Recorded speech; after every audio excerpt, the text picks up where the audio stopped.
자, 그다음 생명 시스템에서의 화학 반응인데요. 일단 우리가 여기서는 물질 대사랑 효소라는 걸 여러분들 정말 많이 보게 될 거예요. 먼저 물질 대사라고 하는 건요. 생명체에서 일어나는 모든 화학 반응을 얘기합니다. 모든 화학 반응들을 다 포함해서 물질 대사라고 얘기해요. 자, 그럼 이 모든 화학 반응들을 왜 하냐? 결론적으로 우리가 생명체에서 생명을 유지하기 위해서 하겠죠. 자, 그래서 생명체는 물질 대사를 통해 얻은 물질, 그리고 이 에너지를 이용해서 생명을 유지한다라고 생각을 하시면 됩니다. 그래서 이 물질 대사라고 하는 거는 살아있는 생명체라면 당연하게도 계속 항상 일어나고 있는 화학 반응이다라는 것을 기억해 주시면 돼요. 자, 그럼 이 물질 대사와 효소, 지금 두 개가 세트로 나와 있잖아요. 왜 세트로 나와 있냐면 물질 대사에는 반드시 효소가 관여해요. 그리고 물질 대사는 일어날 때 에너지가 출입하게 됩니다. 그래서 우리가 다른 말로 물질 대사를 뭐라고도 부르냐면 에너지 대사라고 불러요. 왜냐면 물질 대사가 일어날 때는 항상 에너지가 들어오거나 나가는 에너지 출입이 발생하기 때문에. 그래서 우리가 이 에너지 출입을 기준으로 물질 대사를 두 가지, 동화작용과 이화작용으로 구분해요. 자, 그럼 여기서는 여러분들이 그냥 쭉쭉 다 외워주시면 좋아요. 일단 우리가 동화, 이화 할 때는 뉘앙스로 보세요. 우리가 흔히 감정이 동화된다라고 얘기를 하면은 나랑 똑같은 감정을 가진 사람들이 늘어난다는 거잖아요. 즉, 사람들이 늘어나는 거죠. 똑같은 감정을 가진 사람들. 자, 그래서 우리가 동화작용이라고 하는 거는 더 커진다라는 측면으로 저분자로부터 고분자를 합성하는 과정. 이게 바로 동화작용이라고 생각하시면 돼요. 그래서 우리가 키워드 중심으로 이해하면 저분자에서 고분자로 합성, 동화작용이라고 생각하시면 되고요. 자, 그 다음에 여기 파트에서는 에너지가 곧 열이다 라고 생각을 하시면 쉬워요. 자, 그러면 지금 우리가 합성이 일어난다는 거는 에너지가 증가한다는 거잖아요. 그래서 얘들 같은 경우는 에너지가 증가하기 위해서는 에너지를 흡수해야겠죠. 그래서 에너지가 곧 열이라고 생각하면 얘들은 흡열 반응, 열을 흡수하는 반응이다라고 생각을 하시면 되는 거예요. 자, 그래서 동화작용은 합성, 그래서 흡수, 그래서 흡열 반응이다라고 생각을 하시면 되는 거고요. 이때 지금 생성물의 에너지가 반응물의 에너지보다 크다라고 되어 있죠. 자, 얘는 무슨 말이냐면 물질 대사는 어쨌든 변화를 매개하는 거거든요. 그래서 물질 대사의 두 가지 종류, 동화작용과 이화작용 모두 다 지금 어떤 물질을 생성물에서 반응을 시켜서 반응물로 바꿔주는 거예요. 그래서 동화작용 같은 경우는 합성이기 때문에 낮은 거에서 높은 걸로 바뀌는 거고, 그렇기 때문에 지금 생성물의 에너지, 지금 결과물이 반응물의 에너지보다 더 크다라고 생각을 하시면 됩니다. 그래서 이거 제가 지금 글자를 잘못 썼는데, 자, 반응물에서 반응을 시켜서 생성물이 되는 것이다 라고 생각을 하시면 되겠죠. 자, 그래서 지웠다가 다시 작성해 주시면 될 것 같아요. 그래서 결론은 동화작용은 낮은 거에서 높은 쪽으로 바꾸기 때문에 생성물이 반응물보다 에너지가 크다라고 생각을 하시면 됩니다. 자, 그래서 대표적인 예시로는 광합성, 단백질 합성, 핵전 합성처럼 합성이 붙으면 무조건 동화작용이다 라고 생각을 해주시면 돼요. 자, 그 다음에 이화작용이라고 하는 건 그 반대인데요. 그렇다면 이화작용은 분해겠죠. 그래서 얘는 높은 게 낮은 걸로 바뀐다. 그래서 고분자를 저분자로 쪼개주는 분해작용이다라고 생각을 하시면 됩니다. 자, 그럼 생각을 해보면요. 우리가 여기서는 어떻게 이해를 하냐면 저분자와 고분자 모두 다 고유한 에너지를 가지고 있어요. 그럼 고분자는 당연하게도 가지고 있는 에너지가 많겠죠. 저분자는 가지고 있는 에너지가 작아요. 자, 그럼 이렇게 바뀌잖아요. 그러면 에너지가 상대적으로 쪼개지는 거니까 여기서는 얘들 고분자가 원래 가지고 있었던 더 많은 에너지가 밖으로 이렇게 방출된다라고 생각하시면 되겠죠. 그래서 얘들 같은 경우는 에너지가 방출된다라고 생각을 하시면 되고요. 그래서 에너지가 방출되기 때문에 열 측면으로 이해하면 발열 반응이다라고 생각을 하시면 되는 거예요. 그래서 여러분들 여기 파트에서는 우선 외울 때 에너지가 곧 열이다라는 측면으로 이해를 하시고 그 다음에 쭉쭉쭉 외워주시면 돼요.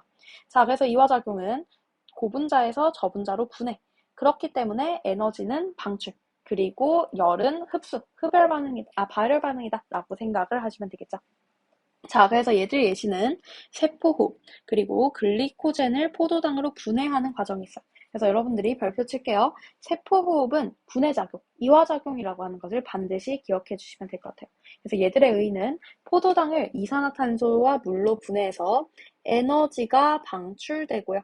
이 에너지를 우리가 사용할 수 있다라고 생각을 해주시면 됩니다.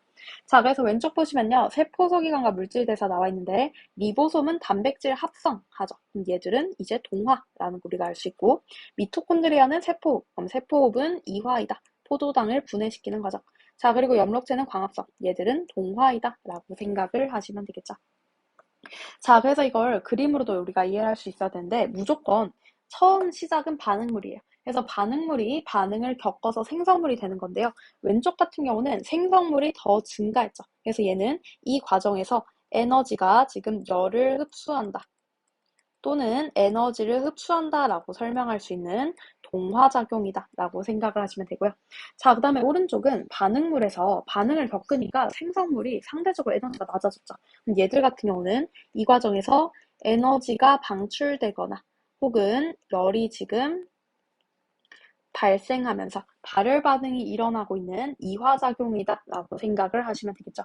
자, 근데 지금 잘 보면요. 동화든 이화든 얘들 같은 경우는 모두 다 효소가 관여하고 있는 거 보여요. 효소.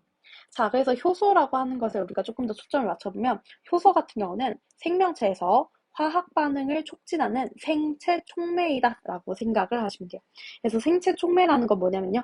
반응 과정에서 얘 자체가 소모되거나 변하지 않으면서 반응 속도를 바꾸는 물질이에요. 그래서 얘들은 반응 속도를 증가시켜줍니다. 그 이유는 자, 중요해요. 활성화 에너지를 낮추어서 화학 반응이 빠르게 일어나게 한다라고 생각을 하시면 됩니다. 즉, 활성화 에너지를 낮추는 방향은 반응 속도를 증가시킨다라고 생각을 하시면 되겠죠. 자, 그럼 여러분들이 그럼 활성화 에너지가 도대체 뭘까라는 측면으로 아래 그림 한번 볼게요. 자, 일단 첫 번째, 우리가 활성화 에너지란 어떤 애냐면요. 얘들 같은 경우는 화학 반응이 일어나는 데 필요한 최소한의 에너지예요. 즉, 그 말은 뭐냐면 적어도 이 활성화 에너지만큼은 공급이 되어야지만 어떤 반응이 존재할 수 있다라고 생각을 해주시면 됩니다. 자, 그래서 우리가 이 활성화 에너지를 다른 말로는 뭐라고 부르냐면요. 쓸게요. 에너지 문턱이라고도 불러요. 즉, 이 문턱을 넘어가야지만 반응이 일어날 수 있다라고 생각을 하시면 됩니다. 자, 그래서 지금 보시면요. 이 문턱이라는 개념을 여러분들이 보면, 자, 지금 반응물들이 예를 들어서 발열 반응, 가로치고 쓸게요. 자, 얘들 같은 경우는 발열 반응이기 때문에 이화 반응이라고 생각을 하시면 되겠죠. 자, 그럼 이화 반응이 일어나기 위해서 어쨌든 얘들 같은 경우다가 에너지가 지금 효소가 있을 때, 효소가 없을 때를 비교하면 얘들이 적어도 이만큼의 문턱까지는 올라가야지만 얘네들이 쭉 내려가는 반응이 일어날 수 있는 거예요. 자, 근데 효소가 있을 때를 비교를 해보면요. 이 문턱 자체가 상대적으로 낮아진 거 보이죠? 자, 그래서 우리가 활성화 에너지는 문턱이다라는 측면으로 여러분이 이해를 하시면 반응물이 지금 최고점까지 올라가기까지 필요한 에너지가 활성화 에너지고요. 낮아질수록 당연히 적은 에너지가 필요하기 때문에 반응이 더 잘 일어날 수 있다라고 생각을 해주시면 됩니다. 자, 근데 여러분이 지금 보시면요. 여기서 효소가 없을 때, 효소가 있을 때 생성물이 가지는 에너지는 똑같은 거 보이죠? 그리고 효소가 없을 때와 효소가 있을 때 반응물이 가지는 에너지도 똑같은 거 보입니다. 그래서 우리가 여기서는 반응열이라는 개념이 존재를 하는데요. 반응열. 자, 반응열 같은 경우는 반응물과 생성물에 가지고 있는 에너지 차이다라고 생각을 하시면 돼요. 그럼 여러분들이 지금 보시면요. 효소라고 하는 생체 촉매가 있을 때 없을 때 반응물들과 생성물이 가지는 에너지는 똑같잖아요. 그럼 그 말은 뭐냐면 효소는 활성화 에너지는 낮추지만 효소가 있으나 없으나 반응열은 일정하다라는 것을 꼭 기억을 해주시면 될 것 같습니다.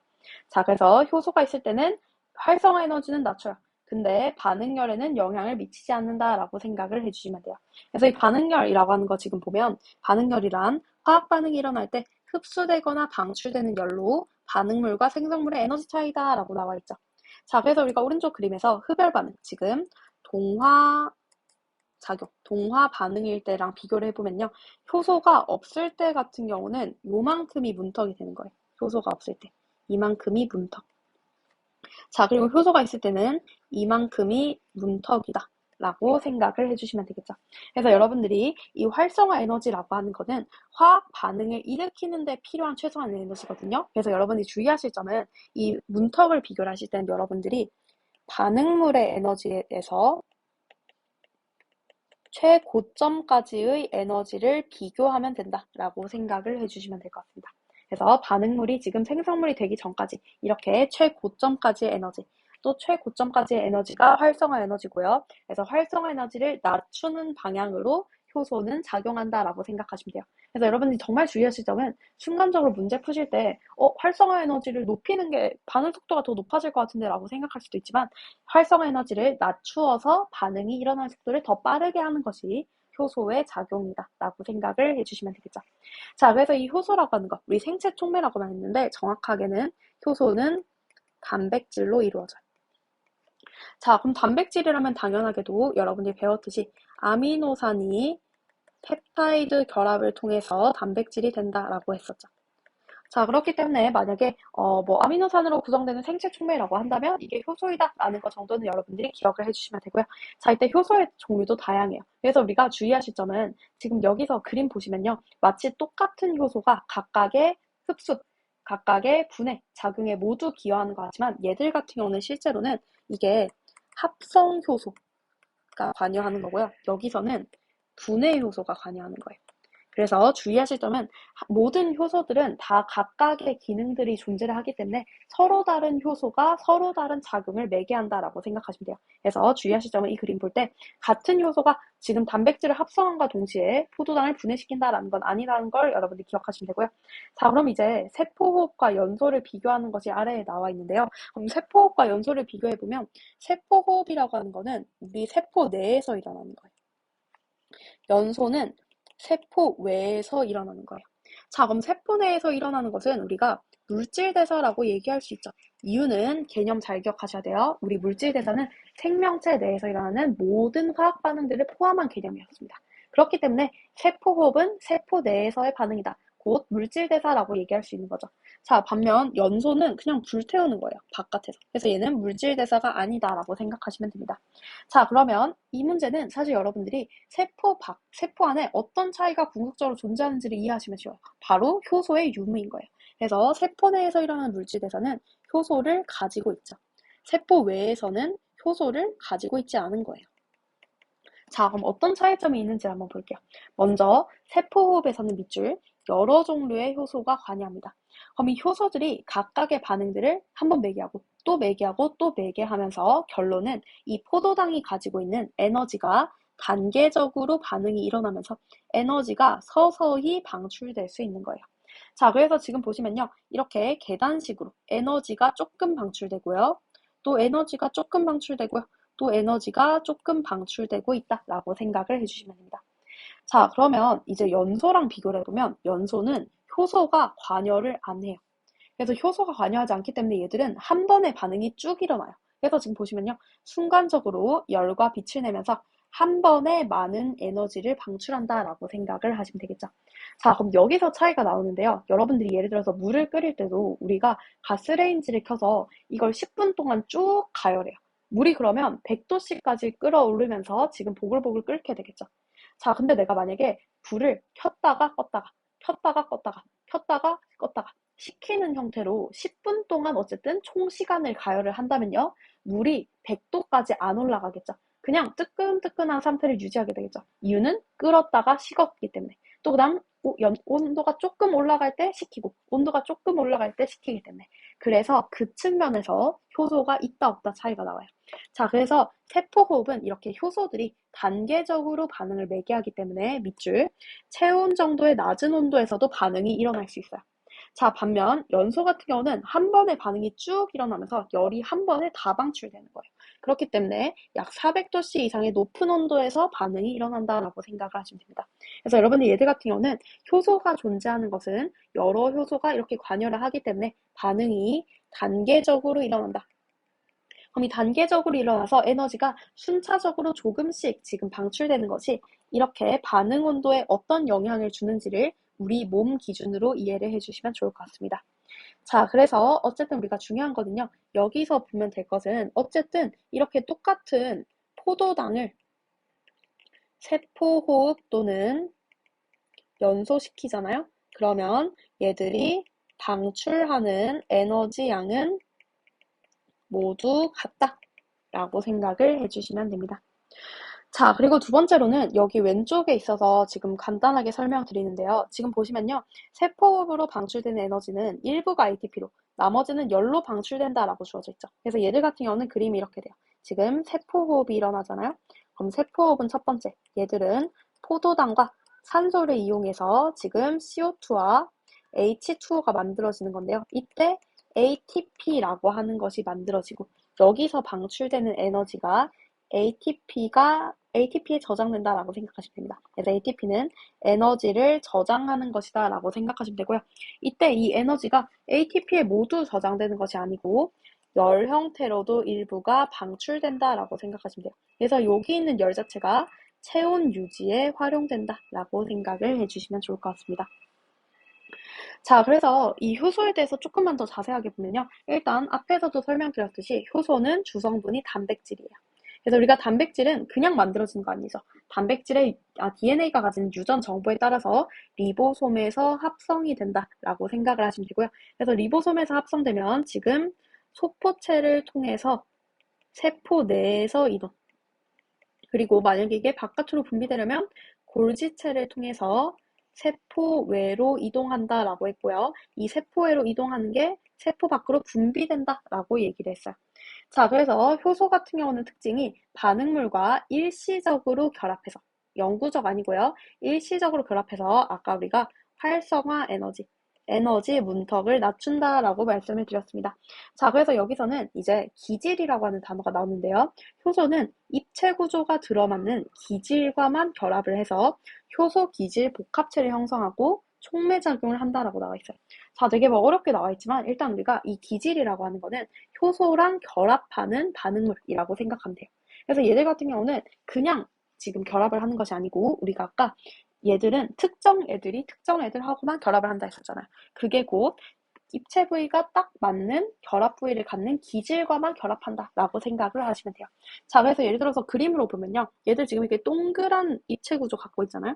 동그란 애들만 결합하고 할 수 있는 거예요. 그래서 그 구조가 맞는 기질과만 결합하고요. 이때 이 구조는 당연하게도 입체 구조이다 라고 생각을 하시면 돼요. 그래서 만약에 이렇게 결합을 하잖아요. 그럼 얘들은 일시적으로 효소 기질이 붙어있는 이 복합체를 형성해요. 그럼 복합체를 형성하면 활성화 에너지가 낮아진다라고 생각을 해주시면 됩니다.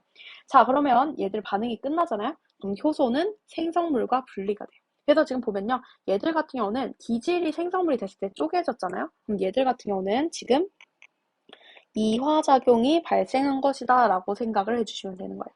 그래서 이화작용이 발생을 했고요. 이때 효소 같은 경우는 지금 똑같은 거 보이죠? 그래서 가로칠게요. 효소는 변형이 안 돼요. 재사용이 가능하다라고 생각을 해주시면 됩니다. 자, 그래서 일단은 오른쪽 보시면요. 효소는 기질과 결합해서 촉매작용을 하거든요. 그래서 당연하게도 이렇게 결합되어 있는 양상인 기질 복합체의 양이 많을수록 반응 속도가 더 빨라진다라고 생각하시면 되겠죠. 이유는 촉매작용이 더 활발하게 일어나고 있는 거니까요. 자, 두 번째, 우리가 지금 그림으로도 봤는데 생성물은 어쨌든 동화 또는 이화를 겪어서 바뀔 거잖아요. 근데 효소는 재사용이 가능해요. 그래서 얘들 같은 경우는 반응에서 소모되거나 변형되지 않고 반복적으로 사용된다라고 생각을 하시면 됩니다. 자, 그래서 우리가 만약에 문제에서 반응 전, 반응 후 비교를 할 때 모양이 일정하거나 똑같은 애가 있잖아요. 그럼 걔는 재사용될 수 있는 효소이다 라고 생각을 해주시면 되는 거예요. 그래서 효소는 그 모양과 혹은 기능이 바뀌지 않고 반복적으로 재사용될 수 있다라는 특성을 가진다라고 생각을 하시면 되고요. 자, 이때 우리가 지금 얘들이 양이 많을수록 반응 속도가 빨라진다라고 했지만 주의할 점은 우리가 아까 촉진 확산에서도 얘들이 단백질의 양이 포화되거나 혹은 지금 여기서 참여하고 있는 단백질들이 모두 사용된다면 점점 속도가 일정해진다 했잖아요. 얘들도 똑같아요. 지금 반응 속도가 빨라지다가 기질 농도가 일정 수준에 이르면 모든 효소가 지금 기질과 결합해서 반응하고 있기 때문에 반응 속도가 더 이상 빨라지지 않고 일정해진다라고 생각을 해주시면 됩니다. 자, 그래서 밑에 보시면요. 이 효소들이 어떤 작용을 하는지 나와 있는데요. 효소는 사실 물질 대사에서 사용되는 거거든요. 그렇기 때문에 효소는 우리 몸에서 소화, 응고, 합성, 해독작용과 같은 모든 반응들, 다양한 반응들에 관여하고 있다라고 생각을 하시면 됩니다. 자, 그래서 대표적으로 카탈레이스라는 효소가 있는데요. 카탈레이스는 쓸게요. H2O2라고 하는 과산화수소를 H2O와 O2로 바꿔주는 애예요. 즉, 물과 산소로 바꿔주는 것이 바로 이 카탈레이스라고 하는 효소이다라고 생각을 해주시면 됩니다. 자, 그래서 특징이 과산화수소는 독성이 되게 강하거든요. 그래서 얘들은 이 독성이 강한 과산화수소를 물과 산소로 분해해주는 화학 반응에 사용되는 효소이다라고 생각을 해주시면 됩니다. 자, 그래서 지금 보시면요. 이 카탈레이스가 어디 있냐면요. 생간 조각에도 있고요. 감자즙에도 있어요. 그래서 실험을 보면요. 일단 우리가 A랑 B에 과산화수소수를 넣었어요. 그리고 한쪽에는 카탈레이스를 가지고 있는 생간 조각을 넣었습니다. 자, 그랬더니 지금 일단 A, B에서 기포가 B에서만 발생했대요. 그럼 쓸게요. 이 기포는 지금 산소이다 라고 생각을 하시면 되겠죠. 자, 그리고 그 다음에 여기에다가 꺼져가는 향의 불씨를 넣었대요. 그러면 산소는 특징이 얘네들이 연소 반응에서 반드시 필요하고 하거든요. 그래서 여기는 산소가 존재한다라는 것을 우리가 알 수 있겠죠.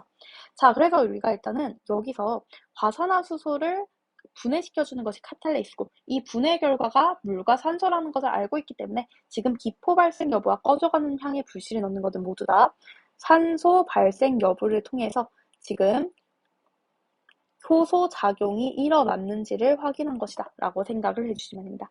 자, 그래서 우리는 시험관 B에서는 기포에 산소가 있다라는 것을 확인을 할 수 있었던 거죠.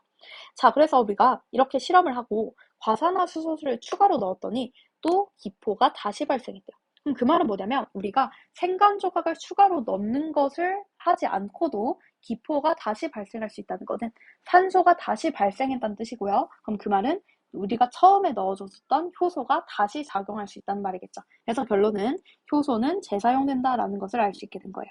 자, 근데 주의할 점은 생간 조각 대신 익힌 간 조각을 넣잖아요. 그럼 산소기체가 잘 발생하지 않아요. 그 이유는 높은 온도에서는 특징이 효소의 주성분인 단백질의 성질이 변하게 돼요. 그렇기 때문에 얘들이 가지고 있는 촉매 기능이 사라진다라고 생각을 해주시면 됩니다. 그래서 여러분들이 효소의 활용은 읽어보시고 그 다음에 문제를 한번 풀어보시면 될 것 같아요.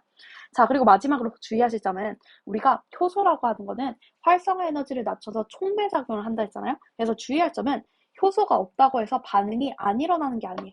근데 반응이 느리게 일어나요. 그래서 우리가 육안으로 볼 때는 발생하는 것을 관찰하기 어렵다라고 생각을 해주시면 됩니다. 그래서 여기 파트에서 주의할 점은 효소가 없다고 반응이 안 일어난다는 틀린 선지이다 라고 생각을 하시면 됩니다. 효소가 없으면 반응이 천천히 일어난다 라는 것을 구분하셔서 꼭 기억을 해주시면 될 것 같아요.